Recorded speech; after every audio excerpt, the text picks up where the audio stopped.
Welcome to our channel کالمز collection. آج کی اس ویڈیو میں ہم اظہار الحق صاحب کا جو کالم آپ کے سامنے پیش کریں گے اس کا عنوان ہے جہالت کی سب سے زیادہ خطرناک قسم۔ کیا آپ نے کبھی غور کیا ہے کہ زندگی گزارنے کے لیے کچھ ملکوں کو بہترین ممالک کیوں قرار دیا جاتا ہے؟ یہ وہ ممالک ہیں جن میں امن و امان حد درجہ اطمینان بخش ہے، باشندے اپنے آپ کو محفوظ سمجھتے ہیں، صحت اور تعلیم کی سہولتیں اعلیٰ درجے کی ہیں، اوسط عمر طویل ہے، ملازمت حاصل کرنے کے اور بزنس کرنے کے مواقع سب کے لیے برابر ہیں، مزدوروں اور کارکنوں کو ڈیوٹی کے دوران بہترین ماحول مہیا کیا جاتا ہے، عوام کو پولیس پر اعتماد ہے، حکمران اپنا سودا سلف خود خریدتے ہیں اور عام شہریوں کی طرح رہتے ہیں۔ ان ممالک میں Norway, Sweden, Denmark, Ireland, Finland, Iceland, Netherland, Canada, Australia اور نیوزی لینڈ شامل ہیں۔ ان میں سے 4 ملکوں کی وزرائے اعظم آج کل خواتین ہیں۔ آئس لینڈ کی خاتون وزیر اعظم گزشتہ 5 سال سے حکومت کر رہی ہیں۔ ڈنمارک اور فن لینڈ کی خواتین وزرائے اعظم کو 3 سال ہو گئے ہیں۔ نیوزی لینڈ کی خاتون وزیر اعظم 5 سال سے اقتدار پر فائز ہیں۔ ماضی قریب میں وہاں جب ایک دہشت گرد نے مسلمانوں کا قتل عام کیا تو خاتون وزیر اعظم نے بہترین رویے کا مظاہرہ کیا۔ انہوں نے اپنی مسلم آبادی کے غم میں شریک ہو کر مثالی اقدامات کیے۔ پوری مسلم اور غیر مسلم دنیا نے ان کی کارکردگی کی تعریف کی۔ ہم یہ بھی جانتے ہیں کہ ایک خاتون اینگلا مرکل نے جرمنی پر 16 سال حکومت کی اور ماضی قریب میں ریٹائر ہوئیں۔ انہوں نے شام اور عراق کے مہاجرین کے لیے جرمنی کی آغوش میں لاکھوں مسلمانوں کو پناہ دی۔ ساری مدت اقتدار میں انہوں نے معمولی پرانا لباس پہنے رکھا۔ مارگریٹ تھریچر بھی ایک خاتون تھیں۔ وہ 11 سال برطانیہ کی وزیر اعظم رہیں اور کئی انقلابی اقدامات کیے۔ اب وزرائے خارجہ کا بھی ذکر ہو جائے۔ گزشتہ 75 برس کے دوران دنیا کے مختلف ملکوں میں تقریباً 300 عورتیں اپنے اپنے ملک کی وزیر خارجہ رہی ہیں۔ ان میں بڑے چھوٹے ترقی یافتہ ترقی پذیر ممالک سب شامل ہیں۔ امریکہ کی 3 وزرائے خارجہ میڈلن ایلبرٹ، کونڈولیزا رائس اور ہلیری کلنٹن نے تو عالمی شہرت پائی، مگر بے شمار دیگر خواتین نے بھی سفارتکاری میں کارہائے نمایاں سر انجام دیے۔ پاکستان کے علاوہ جن دیگر مسلمان ملکوں میں خواتین وزرائے خارجہ رہیں ان میں قزاقستان، ازبکستان، کرغزستان، ترکی، البانیہ، بوسنیا، سیری لیون، لیبیا اور سوڈان شامل ہیں۔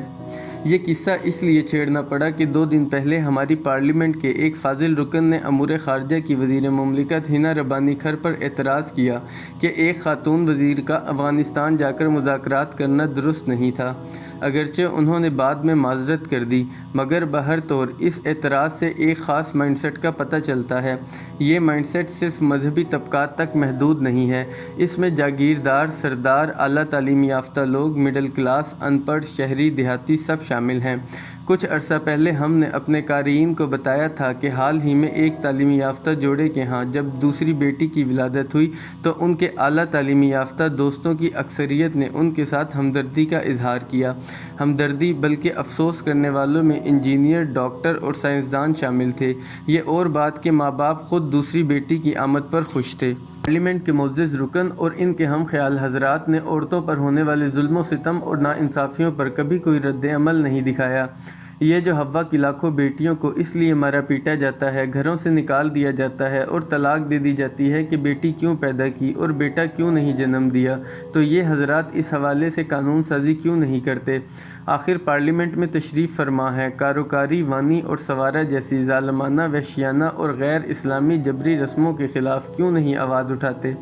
وراثت میں عورتوں کو ان کا حق نہیں ملتا، اس کے بارے میں کبھی کوئی تقریر نہیں کرتے۔ لڑکیوں کی شادیاں ان کی رضامندی کے خلاف کی جاتی ہیں جو اسلامی تعلیمات کے خلاف ہیں، مگر ان فاضل معززین نے کبھی اس بارے میں اظہار خیال نہیں فرمایا۔ بچیوں کے اسکول جلا دیے جاتے ہیں، مگر احتجاج کا ایک لفظ ان حلقوں کی طرف سے سننے میں نہیں آتا۔ کوئی مانے یا نہ مانے، زمینی حقیقت یہ ہے کہ پاکستانی معاشرہ عملاً مرد کی بالادستی کا شکار ہے۔ بجا کہ مرد خاندان کے یونٹ کا سربراہ ہے تو پھر عورت کو اس یونٹ کا وزیر اعظم کیوں نہیں مانا جاتا؟ یہ مردانہ بالادستی عورت کی پیدائش ہی سے شروع ہو جاتی ہے۔ بیٹی کی پیدائش کی خبر ملے تو موت پڑ جاتی ہے، چہرہ سیاہ ہو جاتا ہے۔ نرسوں سے پوچھئے کہ جب وہ بیٹی کی پیدائش کی خبر دیتی ہیں تو دادیوں کا رد عمل کیا ہوتا ہے؟ بعض دادیاں تو خبر دینے والی نرس کو مارنے لگ جاتی ہیں۔ 2 پوتیاں آ جائیں تو دادی نئی بہو لانے کا سوچنا شروع کر دیتی ہے۔ اس سے کوئی پوچھے کہ بڑی بی تم بھی ایک عورت ہو، کیا تمہاری پیدائش بھی منحوس تھی؟ پھر جب اعلیٰ تعلیم کا مرحلہ آتا ہے تو بیٹی کو کہا جاتا ہے کہ تم نے کون سی نوکری کرنی ہے جو آگے پڑھو۔ حالانکہ روزمرہ کا مشاہدہ ہے کہ تعلیمی یافتہ ماں اور ان پڑھ ماں کی اولاد میں زمین آسمان کا فرق ہوتا ہے۔ شادی کا وقت آئے تو جہیز کا بہانہ بنا کر بیٹی کو وراثت سے محروم کر دیا جاتا ہے، حالانکہ بیٹے کی بری پر بھی کم خرچ نہیں ہوتا۔ بیٹی بھائی کے کپڑے استری کرتی ہے، بھائی بہن کے لیے یہ کام کبھی نہیں کرتا۔ بہن ہی چائے بنائے، بھائی کبھی نہیں چائے بناتا۔ فیل ہونے والے یا کم نمبر لینے والے لڑکے کی سب کو فکر ہے، مگر لائق بیٹی یونیورسٹی میں داخلہ لینے کی خواہش کرے تو اس خواہش کو قتل کر دیا جاتا ہے۔ یہ بھی طرفہ تماشا ہے کہ جو طبقات تعلیم نسواں کے مخالف ہیں، ان کی خواتین بیمار پڑ جائیں تو مرد ڈاکٹر کی بجائے خاتون ڈاکٹر کو تلاش کرتے ہیں، پہلے درخت کاٹتے ہیں پھر چھاؤں تلاش کرتے ہیں۔ ہماری ترجیحات عجیب ہیں۔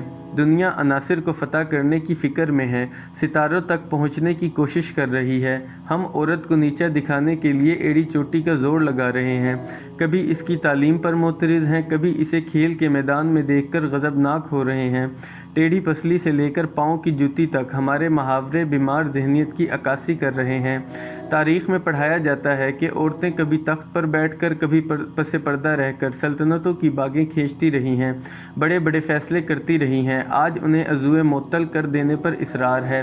کچھ عرصہ پہلے ایک اعلیٰ تعلیمی یافتہ افسر خاندان سے تعارف ہوا۔ لڑکی ان کی ڈاکٹری پڑھ کر شادی کے انتظار میں برسوں سے بیٹھی ہوئی تھی۔ جو بھی رشتہ آتا لڑکی کے تایا سے اور دادی سے رائے لی جاتی۔